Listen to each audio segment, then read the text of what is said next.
Achieving a gorgeous grin from home isn't a total mystery with Bite Clear aligners. Just don't be surprised if all of your sleuthing friends start asking, "What's your secret?" Begin by ordering your at-home impression kit today for only $14.95. Bite Clear aligners are doctor-directed and delivered to your door. Treatment costs thousands less than braces. Plus, they offer flexible financing, accept eligible insurance, and you can pay with your HSA FSA. Get 80% off your impression kit when you use code WONDERY at Byte.com. That's BYTE.com. Start your confidence journey today with Byte. Acast powers the world's best podcasts. Here's a show that we recommend. What is The Briefing Room? It's a behind-the-scenes look at how the criminal justice system works and the lives of the people within that system. If you love true crime, well, these are the real people who do the job every day of making sure justice is served. Hi, I'm Detective Dave. I'm Detective Dan. Together, we have decades of experience in local law enforcement, a profession that we think is often misunderstood. So we're going to explore how to do it right, and we won't shy away from when it's done wrong. These are stories you'll hear nowhere else. Unique, frank, and unvarnished. From the team that brought you Small Town Dicks, this is The Briefing Room. Episode 1 drops on August 30th. We'll meet you in the briefing room. Acast helps creators launch, grow, and monetize their podcasts everywhere. Acast.com.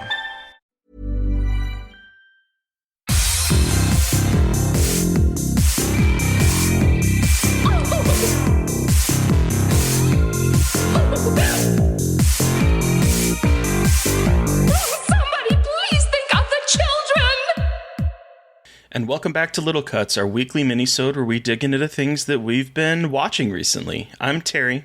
I'm Mary Beth, and this is my emotional support, Liquid Death Severed Lime. I don't have it today. I just have some okay. Freaky Fast iced tea. Ooh. So, just so everyone knows, it's still going strong in this household. I just got a new case in the mail the other day. It's just a bit at this point. I'm committing to the bit. It is a bit. And staying hydrated. Anyway, this week, besides Important that, we are talking about unconventional haunted houses, fighting aliens, a movie with an unpleasant female protagonist trigger warning, aka my life, and a Korean car chase movie. She's a goblin this week. I swear to God, being on video does make me go feral. I think I've just decided to fully commit to being like a weird creature.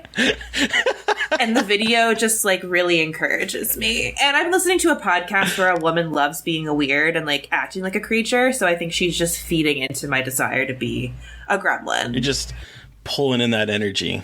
Yeah. All right. I'm here for it. Yeah. Let's all become creatures, by like end of this month, we'll just be like, yeah, I think it's part of the wedding transformation. I'm going to become a full-on creature. Yeah.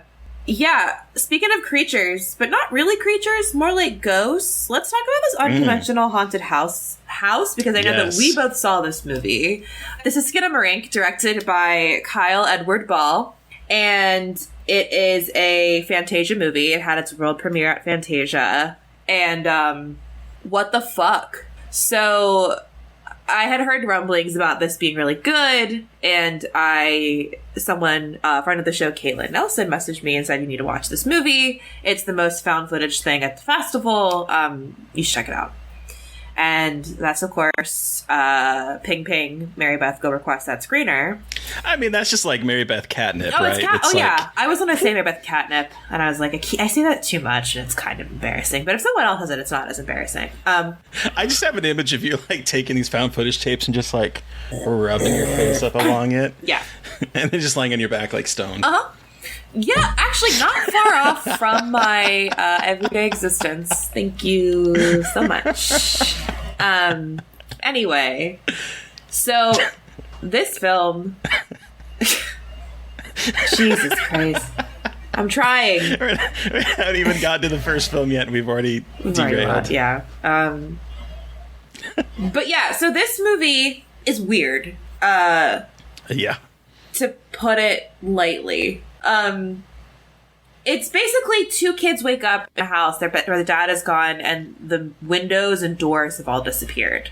And it's them trying to figure out what's going on in the house, and there's something else in the house. And you never really see the kids. All of the shots are very, like, of corners of rooms and of, like, open doorways and shit. Which, for some people, it's gonna piss them off. Like, I know this to be true, and I know you probably are going to tell me about the experience you had watching it with your roommate.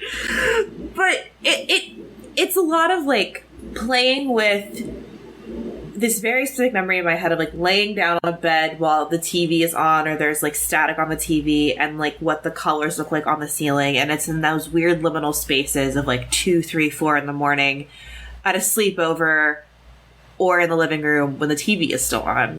And it's got this really cool tactile, staticky quality to it. It's just, something about it is fucking unnerving. It's like House of Leaves, the movie. Something just feels wrong with the house. And then there's this added thing of there's something actually in the house fucking with these two kids who are young kids. They, like, can't be older than 10 and whatever. They're still at that age where they're playing with Legos and watching cartoons and having, like, sleepovers in the living room downstairs, and, you know, that age. And it's just really it feels cursed. This is one of those examples of a movie that feels cursed and that you shouldn't be watching, and that feels like this is something that needs to be burned in the trash. And I mean that in a good way. I don't mean that in, like, it's bad, but in, like, I cannot have this near me, or something bad will befall upon my head. Yeah, kind of situation. As I said in my review, it's like a movie that doesn't feel like it was made, but was, like, birthed from someone's subconscious. Like, it doesn't feel like a made movie. It feels like we're seeing something that we shouldn't, and it's wholly confusing and unconventional because the camera angle is a lot. I mean, I think it's trying to take us to the level of the kids. So there's, like, a lot of floor shots of, like, it being on the floor looking upward, and as you said, it focuses on everything but what's happening, which I know for some people is going to be incredibly frustrating. I did watch this with my roommate, and to her credit, she stayed the entire time, but at the very end she's like, I don't think this one was for me. You know, that's fair, because it's definitely not a movie for everybody. Yeah, it's not. But I'll tell you that while I wasn't... I do think... Okay, I do think that it probably could use a little bit of editing. I do think it is a little too long. But what it did do is afterwards, as I was making the trip from my basement upstairs, and I always walk around in the dark because that's just who I am, it did unnerve me. And when I was in my room, I did close my open closet door, because I've had my closet's been open because I had to do something in it. It's just been open the entire time. And I normally don't think about it, but, like, I closed my closet door in my room as I went to bed, because there's just something lingering in my head with this film. That's the thing. And, like, I was watching this and I was really sleepy because I was watching it, like, 1 a.m. And so I'm watching it. And I'm starting to, like, at the very end, when something happens at the end, I started dozing off, and they pose a question. And I was like, no, not anymore. She's not going to bed anymore. What the fuck? And then, like, that night, I had nightmares I had nightmares. Like, I never get nightmares from movies. I have nightmares a lot, but I don't have nightmares from movies. But as I talked about on the podcast before, I have weird fears of, like, domestic spaces changing all of a sudden without you knowing. And so, like, this movie was just, like, and, like, it brought me back to it's so specific the way I said this memory, but it brought me back to the first house I lived in when my mom and stepdad got together. They weren't married yet. They were just working together, and they were roommates. And they were roommates. But, and now we see how that went. But I lived there with him and my stepbrother, and the house kind of looked like that house. And I have memories of laying in my mom's bed because I was scared because the house was in the woods. So, like, my window was, like, facing the woods, so I could see all the trees and stuff. And of course, me being who I was as a 5-year-old, I was like, there's monsters in ghosts out there. Fuck that shit. And so when I would sleep in my mom's bed when I was scared, I have the memory of looking up at the ceiling and seeing those blue colors. And for some reason, this movie like hit that memory of being terrified as a kid at 2 or 3 in the morning. And I was like, what the fuck? Like, I don't want to remember that. Like, that sucks in a good way. But yeah, like, it was weird to see that, like, so accurately represented, and it got into my head. Yeah, I watched quite a bit. Eraserhead for the first time for another project. Joe and I will be talking about the two Davids, Lynch and Cronenberg. We'll throw that out there. But yeah, so I was watching this in prep for that. And as I was watching SKINAMARINK, I kept thinking back to Eraserhead, because Eraserhead does a lot with sound, with this omnipresent sound that gets kind of maddening. And SKINAMARINK feels like a VHS tape that's been recorded from in like the 90s, where it has like so much grain and it has like this constant hissing sound. Yes. The VHS, like staticky hissing sound. And there's a moment where the sound goes out and it's like just dead quiet. It was like the first time in the entire movie where I was like, there's actually no sound for a moment. And it was like intense. I was like, wait, what happened to the sound? Because you just get so used to hearing it. So I think this movie does a lot with sound, and it kind of has to do, because it doesn't show a lot of what is actually happening, except for like some really, really intense moments. And this movie also has some like really crazy jump scares, but it's a wild experience. I think this is definitely a movie that will be dividing. Like, people are going to think it's so fucking annoying, or they're going to think it's incredible. And I am of the camp that it is incredible. We're going to see a lot of 5 and 0 star ratings for this, I think, because like it is definitely not for everyone, but for the right person, it's going to fuck your life up. But it doesn't have distribution yet. But it has distribution. It doesn't have a release date yet. So it should be coming out soon, I think. So produced by Jonathan Barkan, former guest of the show. Yeah. Over at Mutiny Pictures. So we talked about SKINAMARINK, but then Terry, what is this trigger warning for an unpleasant female protagonist? I was not expecting to see there being like a trigger warning that talks about, swirling patterns and I think strobe lights and an unlikable female protagonist is what the opening crawl says for this movie. But I sat down and I watched writer-director Quinn Shepard's Not Okay, which I've seen much about this online. Hit Hulu and stars Zoe, is it Deutsch? Dutch. Deutsch? I think it's Deutsch. Dutch? I said it with such confidence, and then I was like, I don't know, Deutsch. I would say Deutsch, but I don't know. Apologize, Zoe, for ruining your name, possibly. And Mia Isaac, who is a fucking rock star in this. Like, I don't think I'd ever seen her in something. Maybe I have, but she's really, I've heard really good things in about this. her. And then it has someone that I've had a crush on since Teen Wolf, even when he's being a douchebag, as he is in this, Dylan O'Brien.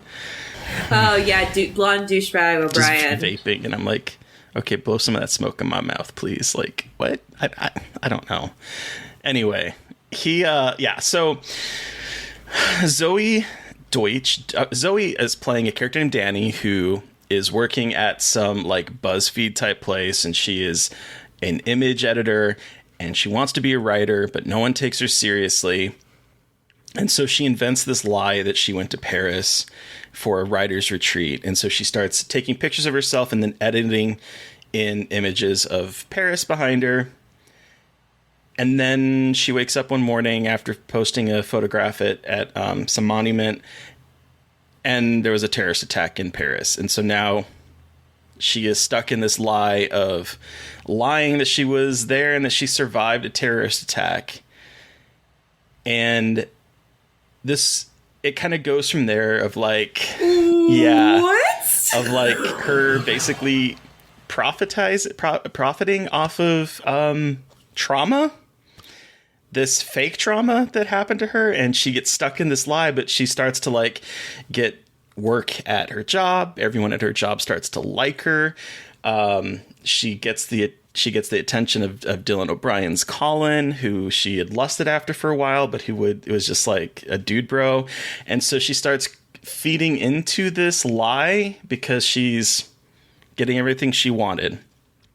Meanwhile, she goes to a support group to like try to figure out how to be in pain and use their experiences to like, she starts taking notes about other people's experiences so that she can incorporate these into her story because she realizes she can't write about something she hasn't experienced. And it's there that she meets Rowan, who's played by Mia Isaac, who is like this young teenager who suffered immense tragedy at a school shooting. And now she is championing kind of like, I guess kind of like David Hogg, the young school shooting victim in real life that went on to So like she's, you know, trying to bring attention to this and get, you know, guns outlawed, and they start striking up this friendship, and then it goes from there. And so this movie, boy, it is a very unlikable female character, but I have to say that what this movie does is it kind of tackles the internet's obsession with trauma and profiting off of it, and then the way everything can like kind of tumble down very quickly and turn into like getting death threats and having people doxing you and everything. So like it plays this very uneasy secondhand embarrassment cringe comedy, very dark, very cutting, very caustic, that I found I was either like sitting like, oh my God, this is so embarrassing, or I was laughing hysterically at, because it just is so dark. It's so dark.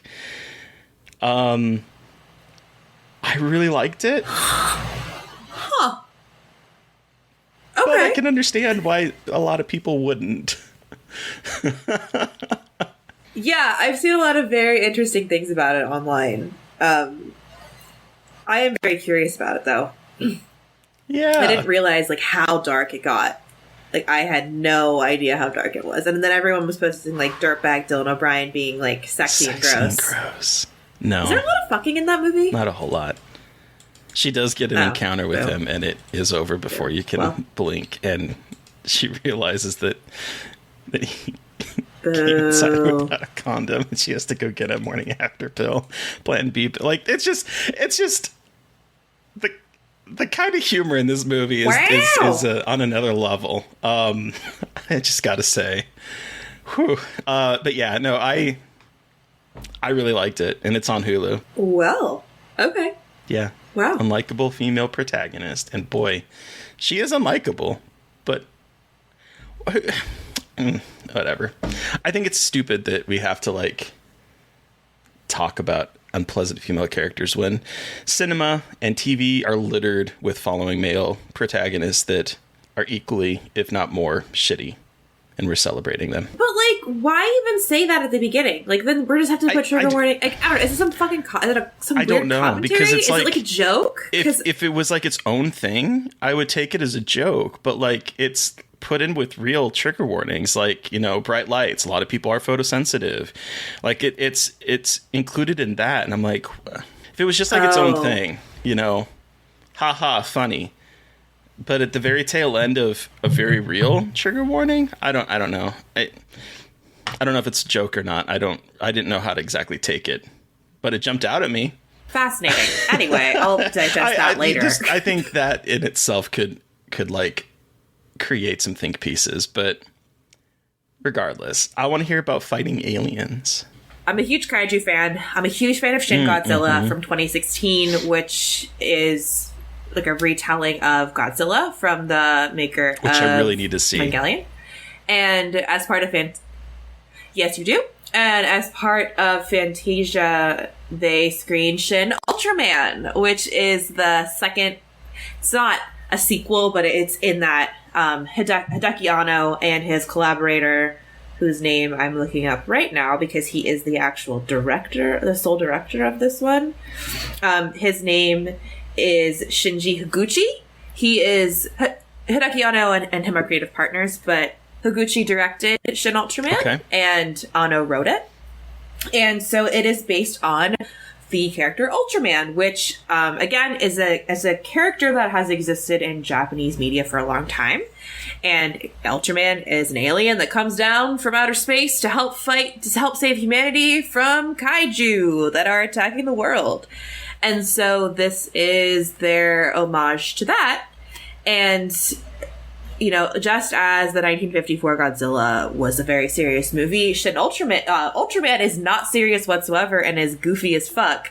And they captured that vibe incredibly well in this movie, which is basically about an agency that is set up by the Japanese government after they discover that kaiju exist.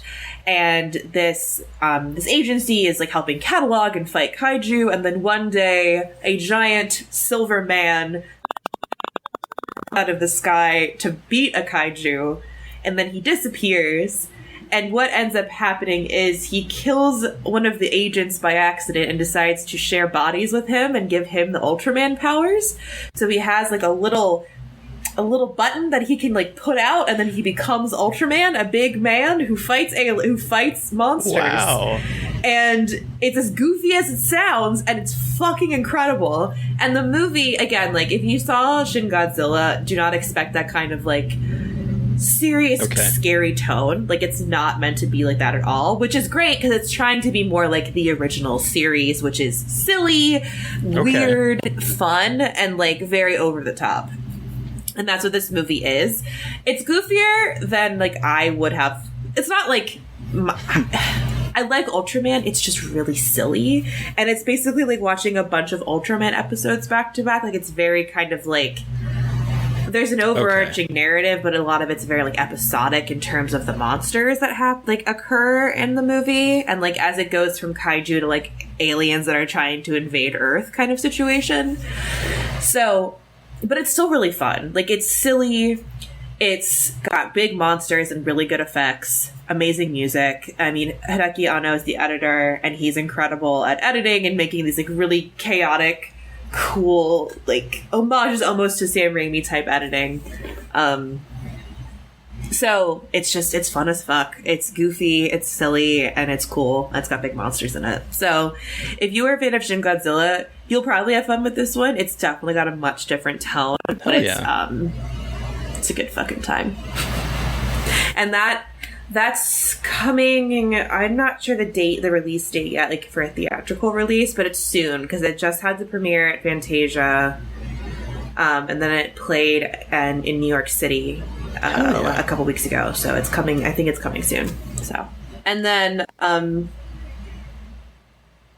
Korean car chase movie. I know what this movie is. Yeah, so we both saw this one at Fantasia, and I was trying to think of another Fantasia movie to talk about, and I realized we hadn't talked about this one. So I was like, let's briefly throw this out there because I had a lot of fun with it. It's called Special Delivery, and it stars Park Seo-dam. I don't know how to pronounce. I am really bad at pronouncing name. Park Seo-dam as a special delivery driver. She was in Parasite. She's a sister, and she is. Right. Isn't she the one, it's been a while since I've seen Parasite, that does the kind of Chicago. Yeah, she's Illinois, she's the sister that pretends to be the art teacher. And she plays a special delivery person that takes on illegal things that need to be delivered quickly, like people or like criminals running from other criminals and stuff like that. Like, she does these really crazy kind of stunt driving things to escape from people and make sure that her product or person arrives safely. And she gets hired by a man who has a son who is trying to flee the mob because of stealing a USB that has like information on like $35 million. And she gets hired for it. He doesn't show up, but his kid does. And she's off and running, being chased by a corrupt cop who is also part of the gang, by like some kind of torturer, and also by the regular special investigation cops. And it has like a vibe of, I would say, like 90s and 80s like car chase movies that were really big. Yeah. But it's also, I think people have been saying that it's kind of like Korea's answer to Drive, and I can kind of, I guess, see that. But like for me, it kind of evokes the sort of the car chase subgenre that was so big for a while in America, and it has like a pulsing soundtrack and everything. It has some fantastic stunts with the car.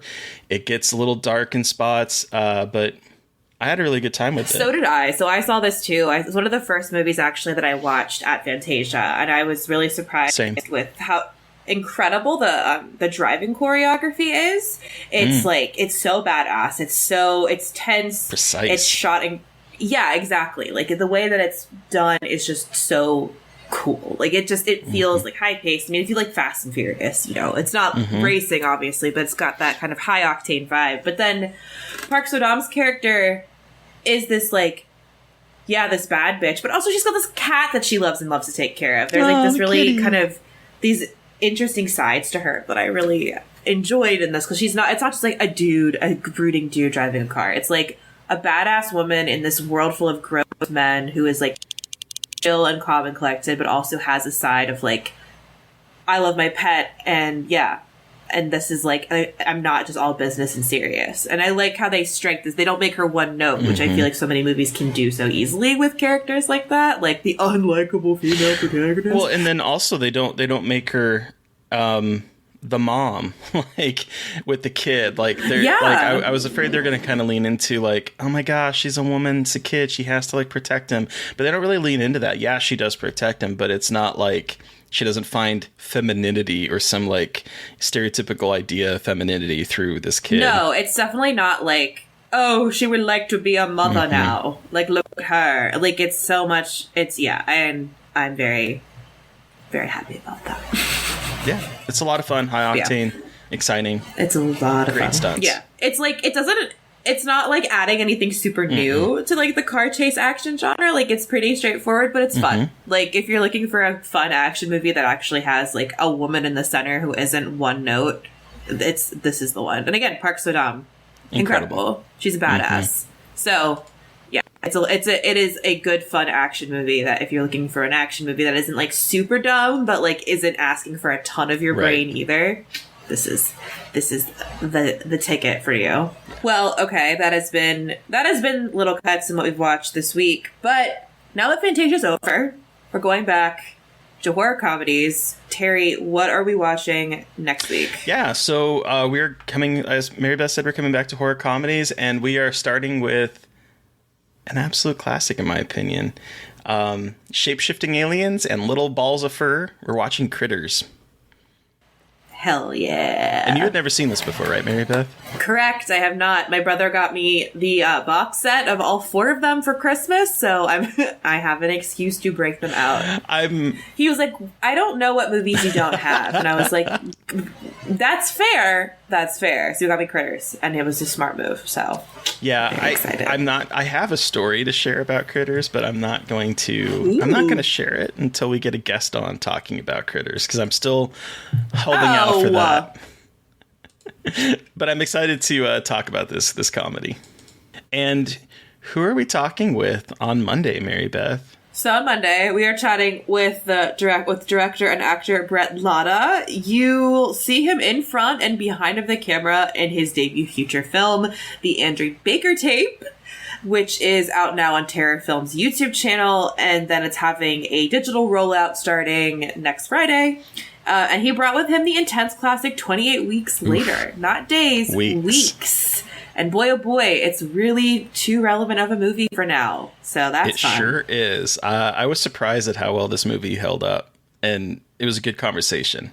Yeah, it was really, I mean, again, we always say it, but it was cool to talk about this now and like revisit a movie that you're like, is it really necessary? And then now watching it, you're like, okay, I get it. This makes a lot of sense. Yeah. Seriously. But listeners, you've heard from us. We want to hear from you. Since we're back on horror comedies, is there something we should be watching? Do you have thoughts about any of the things that we watched this week? If you have had a chance to see them, you can send us an email at scarredforlifepodcast@gmail.com, or you can reach out to us directly on Twitter. I am at MB McAndrews. And I'm at Gaily Dreadful. And of course, don't forget to follow the podcast on Twitter at Scarred Podcast. And please don't forget to review, rate, and subscribe. Thank you to everyone for listening. Please stay safe out there, but most importantly, stay creepy. And until next time. Won't somebody please think of the children?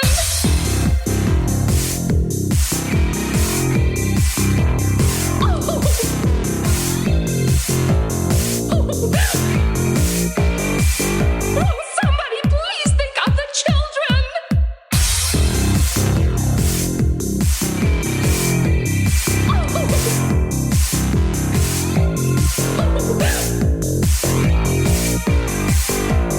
Somebody please think of the children!